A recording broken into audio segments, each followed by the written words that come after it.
ಸಗಳೆಲ್ಲ ಎಲ್ಲರಿಗೂ ನಮ್ಮ ನಮಸ್ಕಾರಗಳು. मी जॉईन होऊन हे कम्युनिटीला जॉईन होऊन 2 वर्ष झाली. 10 सप्टेंबर 23 ला मी जॉईन झालेली. 2 वर्ष झाली. मला जॉईन व्हायला कारण म्हटलं तर हेल्थ प्रॉब्लेम फार हेल्थ प्रॉब्लेम. मग त्याच्यासाठी मग ह्यांनी रोज म्हटलं आज हे डॉक्टर उद्या ते डॉक्टर असं करणार. मला त्रास नको म्हणून ह्यांनी मी कुठला डॉक्टर सांगतात तिकडे घेऊन जाणार. पण सगळं ह्याला काय झालं लास्ट एक दिवशी मग शेटे सर आलेले इकडे त्यांच्या क्लासमध्ये वर्गामध्ये. मग त्यांना घेऊन आलेत. हे बघा माझ्या बायकोला असा प्रॉब्लेम आहे काय करायला पाहिजे. मग शेटे सरांनी लिंक दिली आणि मी 10 सप्टेंबर पासून घ्यायला सुरुवात केली फ्युल. आणि त्याच्यानंतर माझा एक प्रॉब्लेम सगळा कमी होत गेला. आता ह्याच्यामध्ये काय आहे एकाला एक फ्री, मला एकाला एक नाही एकाला अनेक फ्री मिळालेले आहे. माझे ऍसिडिटी प्रॉब्लेम तर पूर्णच गेलेली आहे आणि पोटदुखी तर विचारूच नका. भयंकर पोटदुखी. काही केले तरी कुठे जा कुठे खा काही केले तरी अगोदर पोटदुखी समोर यायची. ते पण कमी झालं. त्याच्यानंतर डायबिटीसची मला 4 गोळी होती. 4ची जागेला आता मी 1 वर पोहोचलेली आहे. एकच गोळी आहे ती पण हाफ सकाळी हाफ संध्याकाळी असं आहे. मग त्याच्यानंतर मला थायरॉइड पण कमी झालेले आहे. मग एवढा अंगदुखी मला विचारूच नका. ते सगळं ह्याच्याने कमी झालेलं आहे.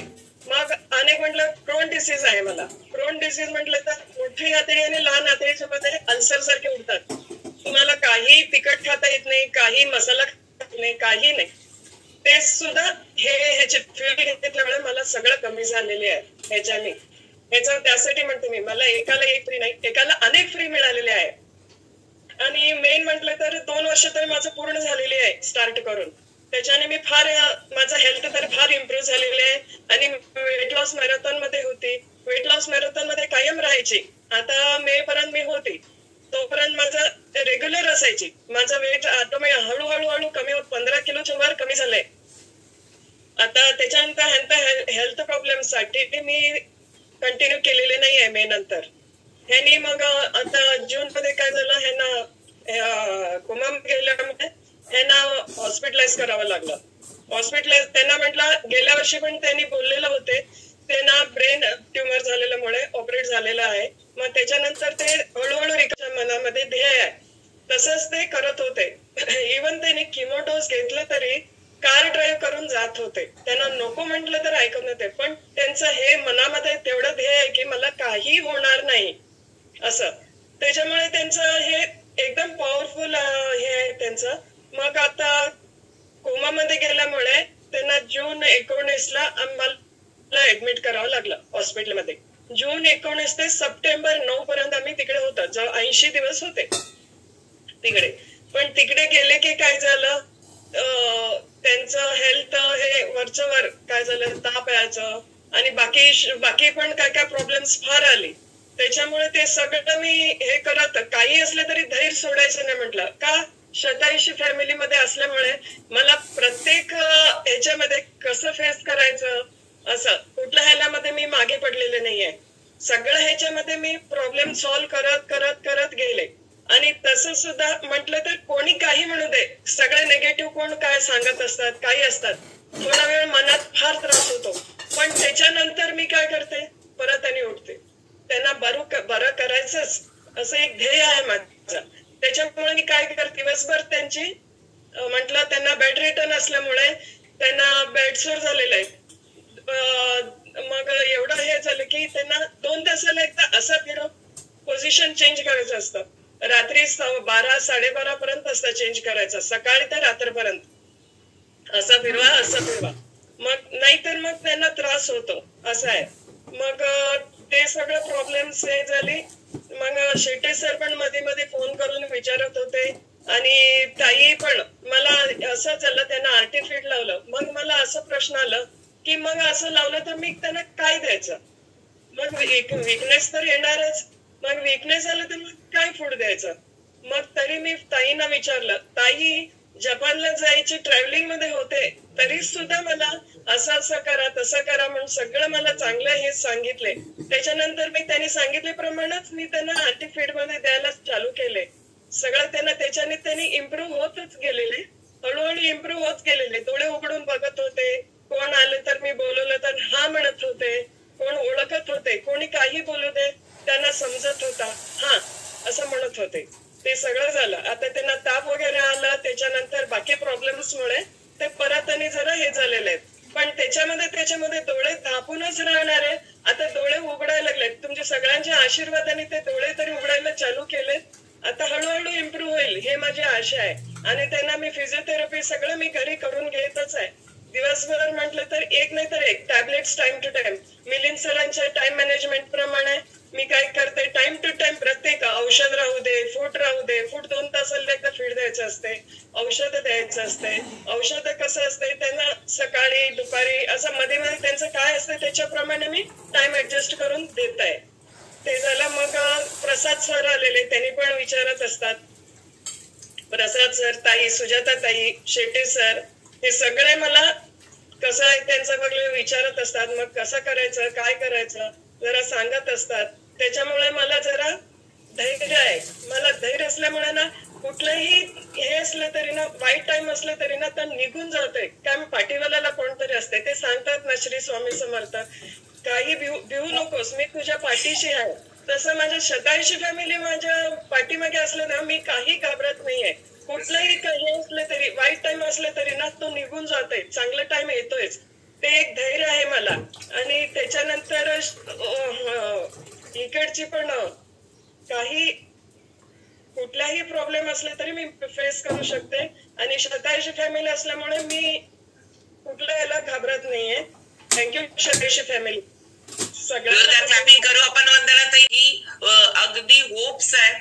ह्यांना वंदनाताई ना असू दे, आम्हाला सगळ्यांना असू दे, आपण काय खचायला नसायला पाहिजे आणि तुमच्यावर काय बदल झालाय, तुम्ही तुमच्यामध्ये काय चेंज करायला पाहिजे. आपण नेहमी म्हणतो जे आहे ते स्वीकारा, जे आहे ते स्वीकारा आणि त्याच्यावर तुम्ही काम करायला चालू करा. माझ्याच बाबतीत का, मलाच का, असंच का, तसंच का, ह्याच्यावर वेळ घालवण्यापेक्षा वंदनाताई त्यांच्यासाठी जे जे करता येईल त्याच्यावर काम करायला लागले. बेड रिडन आहेत, सगळ्या गोष्टी आहेत, घरातलं माहोल. मी तुम्हाला सांगते, एक पेशंट असल्यानंतर थोडं सिरियस असतं, पण तिथं बिलकुल सिरियसनेस म्हणजे केअरिंग आहे, पण विनाकारण त्याचा बाऊ करून नाहीये. आपल्या हातात ज्या गोष्टी आहेत त्या गोष्टी 100% आपण करायच्या. त्या गोष्टी ते सगळे करतायत विथ फॅमिली. आणि ते वंदनाताई त्यांच्यावर एवढं व्यवस्थित काम करतायत. फिजिओ एवढ्या हालचाली व्यवस्थित होत आहेत त्यांच्या. म्हणजे फिजिओ करत असताना आम्ही तिथंच होतो त्यावेळेला त्यांच्या चेहऱ्यावरचे एक्सप्रेशन किंवा काय ह्याच्यामध्ये काही नाही, अगदी इझी, कारण ते कायम काम करत आलेत. आता हा प्रश्न आहे, मला पण होता. मला कायम वाटायचं मी आम्ही सगळं करतो आणि आपल्यालाच का, एवढं सगळं करतो आपल्यालाच का. नाही माहिती, हे सगळं कर्म आहेत. कर्म कुठल्या जन्मीचे आहेत आता फेडून चाललोय आपण. त्यामुळे हे सगळं आहे. मला स्वतःला मात्र ना एक प्राऊड फिलिंग आणि हॅट्स ऑफ आहे वंदनाताईंचं. खूप करतायत, मनापासून करतायत, हताश होऊन नाहीये, होप्स ठेवून करतायत. फरक आहे करणं, आशावादी करणं आणि निराश होऊन करणं. शेवटी करणंच आहे ना. मग तिथं आशावादी का नको आपण राहायला. त्या खूप आशावादी आहेत आणि मस्तपैकी त्यांचं सगळं करायला लागलेत. आणि मला स्वतःला काय वाटतं माहितीये का, जर आपण सगळे एकत्र राहिलो ना, कोण आपल्याला भीती घालू शकत नाही, कुठली पण परिस्थिती येऊ दे. कारण आपण सगळेच जण असलो तर आपल्यामध्ये जो चेंज असतो ना, एक मॉरली सपोर्ट असतो आणि तो सपोर्ट त्यांच्या बरोबर आहे सगळ्यांचा. मी असं नाही म्हणत कोणती जाऊन हात लावायला लागले, काय करायला लागले, ते करतायत त्याने सगळं. पण ते करत असताना मात्र ऑलवेज केअरिंग आहेत सगळेजण. प्रसाद सर असू दे, चेटे सर असू देत, माझ्याकडे असू दे, शतायुषी मधला प्रत्येक व्यक्ती त्यांच्यासाठी बेस्ट विशेस, बेस्ट दुवा.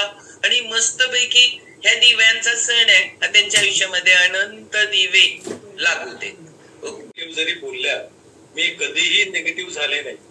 हा जो त्यांच्यातला जो ऍटिट्यूड होता, म्हणजे ऍक्च्युली तसं तो पेशंट बघितलं तर नॅचरली कोण पण असो, इव्हन मी जरी त्यांच्या जागी असतो ना, थोडस डिमोटिवेट होण्याचं माझं कल झालं असतं. पण त्यांनी ज्या पॉझिटिव्हिटीनं आणि आपल्याला त्या दिवशी म्हटले बघा, त्यांना काय वाटेल देव तुम्ही बरं केल्याशिवाय राहणार नाही असं त्या म्हणाले. हा जो त्यांच्यातला जो काय म्हणतो एक इनबिल्ट तो त्याचा जो एक पॉझिटिव्ह सिस्टीम आहे की नाही, खरोखर ऍड्सअप. आणि ह्या पद्धतीचं असताना सुद्धा अशा पद्धतीनं शेअरिंग करणं लिटरली वंदना ते खरोखर हॅट्स ऑफ आहे तुम्हाला, hats off. Thank you so much. काय आहे माहितीये का डॉक्टर साहेब, ज्या वेळेला लोक निगेटिव्ह करतायत, मी तेच नेहमी म्हणते, शतायुषीमध्ये आपण ना कुठल्याही निगेटिव्हिटी मध्ये एक अपॉर्च्युनिटी बघतो आपण.